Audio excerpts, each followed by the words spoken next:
You mentioned earlier that Berkshire's shoe business was great, but that other shoe businesses were not so good.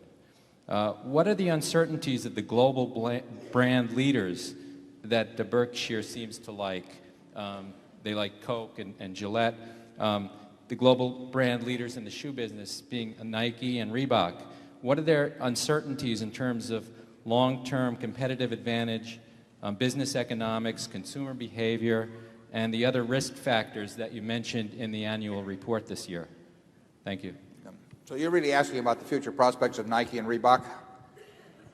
Yeah, I don't know that much about those businesses. We do have one person in this audience at least who owns a lot of Reebok, but I'm not expressing a negative view in any way on that. I don't understand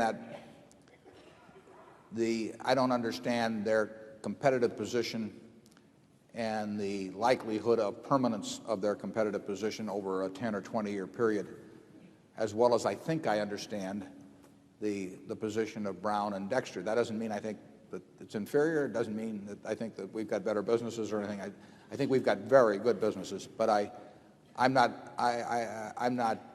done the work, and I'm not sure if I did the work I would understand them. I think they are harder to understand, frankly, and to develop a fix on than our kinds. But they may be easier for other people who just have a better insight into that kind of business. Some businesses are a lot easier to understand than others.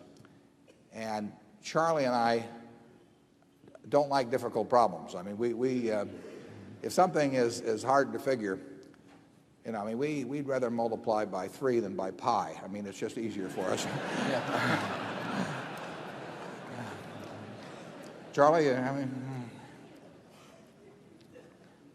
Well, that is such an obvious point, and yet so many people think if they just hire somebody with the appropriate labels, they can do something very difficult. That is one of the most dangerous ideas a human being can have. All kinds of things just intrinsically create problems. The other day I was dealing with a problem, and I said, this thing, it's a new building. And I said, this thing has 3 things I've learned to fear: an architect, a contractor, and a hill. And if you go at life like that, I think you at least make fewer mistakes than people who think they can do anything by just hiring somebody with a label. Excuse me, go ahead, sir. You don't have to hire out your thinking if you keep it simple. You don't have to do, we've said this before, but you don't have to do exceptional things to get exceptional results. And some people think that if you jump over a 7-foot bar, that the ribbon they pin on you is going to be worth more money than if you step over a 1-foot bar. And it just isn't true in the investment world at all. So you can do very ordinary things. I mean, what is complicated about this? But, you know, we're $3 billion pre-tax better off than we were a few years ago because of it.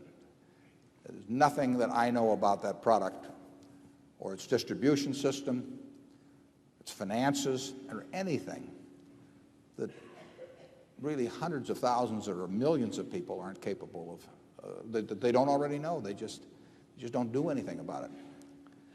And similarly, if you get into some complicated business, you can get a report that's 1,000 pages thick, and you got PhDs working on it, but it doesn't mean anything. You know, what you've got is a report, but you won't understand that business, what it's going to look like in 10 or 15 years. The big thing to do is avoid being wrong. There's some things that are so intrinsically dangerous. Another of my heroes is Mark Twain, who looked at the promoters of his day, and he said, a mine is a hole in the ground owned by a liar. And that's the way I've come to look at projections. I mean, basically,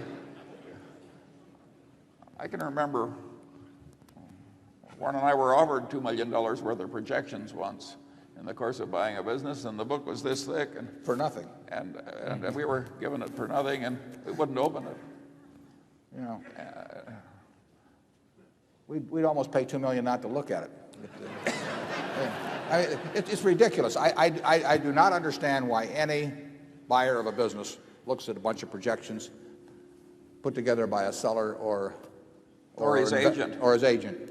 I mean, you can almost say that it's naive to think that that has any utility whatsoever. We just are not interested.